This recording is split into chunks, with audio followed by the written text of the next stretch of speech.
আমরা আল্লাহর রহমতে আপনাকে দোয়া সারা বাংলাদেশে আছি। যখন মনে করেন যে ঢাকার বাইরে শুটিং এ যায় তখন আমরা টিম পাঠিয়ে দিই। এটা আমাদের একটা টিম আছে যে ঢাকার বাইরে আপনি কক্সবাজার 1 সপ্তাহ থাকবেন, 10 দিন থাকবেন, 15 দিন থাকবেন, আমাদের লোক টোক সব হান্ডি পাতিল নিয়ে পাঠিয়ে দিব। 15 দিন আপনার সাথে কাজ করে তারপর আসবে। আপনি গাজীপুর যাবেন, গাজীপুর একটা টিম চলে যাবে। আপনি সেই টিমে আপনার টিম মেম্বার হিসাব করে আমরা পাঠাবো যে আপনার টিম মেম্বার 100 জন আছে, ওই অনুযায়ী করে আমার 7-8 জন পাঠাইতে হবে। আপনার টিম মেম্বারে 50 জন আছে, তার 5 জন পাঠাইলে হবে। আপনার টিম মেম্বার হিসাব করে আমরা পাঠাবো। আর ঢাকার ভিতরে মনে করেন আপনার উত্তরা 300 ফিট, পুরান ঢাকা, গুলশান আছে, বনানী ওদিকে আছে, হ্যাঁ, নোয়াখালী টোয়াখালী, মানে ঢাকা পুরা ঢাকা সিটির ভিতরে ইনশাল্লাহ আমরা ডেলিভারি দিয়ে থাকি। শুটিং সিনেমা যখন একটু কাজ বেশি হবে তখন অবশ্যই চাহিদা একটু বেশি থাকে। অনেক সময় মনে করেন যে যখন কাজ কম থাকে তখন চাহিদা কম থাকে, কারণ চারিদিকে যখন কাজ হয় তখন মনে করেন যে সবাই মনে করেন যে খাবার এখান থেকে নেয় বা আরো কয়েক জায়গা আছে ওইখান তো নেয়, কিন্তু চাহিদাটা তখন কাজের পরিমাণটা বেশি থাকলে আমাদেরও কাজ বেশি হয়।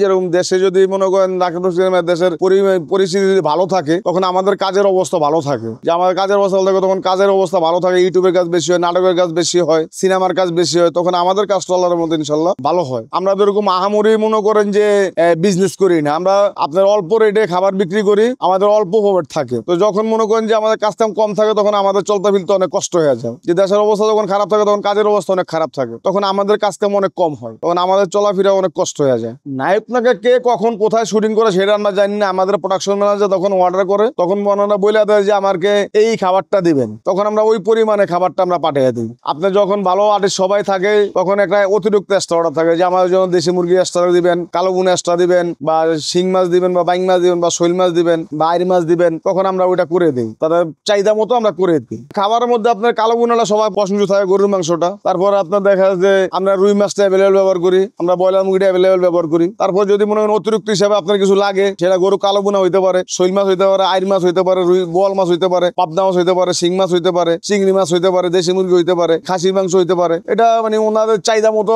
বলে দিলে আমরা ওটা করে দিই। শুটকি যখন যেটা প্রয়োজন পড়ে যাবে আমরা শুটকি দিয়েন, বা বাদাম ভর্তা দিয়েন, বা কালিজিরা ভর্তা দিয়েন, বা ডাল ভর্তা দিয়েন, যখন যে ভর্তাটা বলে আমরা ওই ভর্তাটা করে দিই। বা একটা গুড়া মাছ দিয়েন, বা একটা ফ্রাই ভাজা মাছ দিয়েন, ওইভাবে করে দিই। 10 জনে খাওয়া 15 জন, সেটা মনে করেন আমাদেরকে যেই কজনে অর্ডার করে আমরা ওই কজনে পাঠাই। তারপর যদি ইনুডে ইনস্ট্যান্ট লোক বাইরে যায়, শুটিং ইনুডে যদি লোক আপনার বাইরে যায়, যে দেখা গেছে আপনার গেস্ট চাইতে পারে, হঠাৎ করে আরো 5 জন আর্টিস্ট কল দিছে আসতে পারে, তখন এটা তারা দেখা যায় যে আমরা দিতে পারি না, তখন এটা ওইখানে যখন যা পায় তাই ইনস্ট্যান্ট ভাবে তারা ব্যবস্থা করে নেয়। এটা আসলে কারো বুঝার দরকার নেই। মনে করেন আপনার একটা শুটিং ইউনিটে গেছেন, আপনার কাছে ভালো লাগছে খাবারটা কার, খাবারটা কালুবেতে আনছি, ঠিক আছে কালুবের নাম্বারটা আপনি আমাকে দেন, তখন আপনি ওইখান থেকে নাম্বারটা সংগ্রহ করে নিয়ে নিয়েছেন। আর যদি মনে করেন যে আপনার কাছে নাম্বার না থাকে, তাহলে আপনি যদি শুটিং মেম্বারের লোক হন, তাহলে কাউকে কাছে আপনি চাইবেন যে ভাই অমুকের নাম্বারটা আছে কিনা আপনার কাছে, তাহলে সে আপনাকে থাকলে দিবে। আমার নাম্বার না থাকলেও অন্য কারো নাম্বার থাকলে আপনাকে দিবে। হ্যাঁ, আমার এইভাবে করে মনে করেন যে আল্লাহর রহমতে আপনাকে দোয়ায় প্রচারণা এইভাবেই হয়ে যায়। এটা আমার থেকে কোনো প্রচারণা করতে হয় না, আপনাদের মতো যারা আমার কাস্টমার তারাই আমার প্রচারণা করে ইনশাল্লাহ। এই খাবার অনেক আগের থেকে এটা সবাই খেয়ে আসতেছে।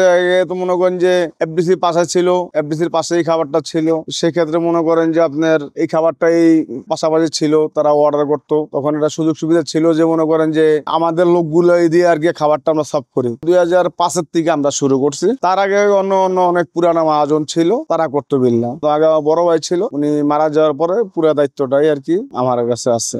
কখনো আপনার 50 জনও, কখনো আপনার 500 জনও হয়, যখন শুটিং এর পরিমাণটা বেশি থাকে। এখন তো সিনেমা শুটিং একটু কম হইতেছে, আমরা বাইরে দিয়ে যাই পারতেছি, হইতেছে বাইরে সিনেমা কিছু হইতেছে, ওগুলো করতেছি। সব মিলিয়ে আলহামদুলিল্লাহ যখন যা হয় ইনশাল্লাহ ভালো।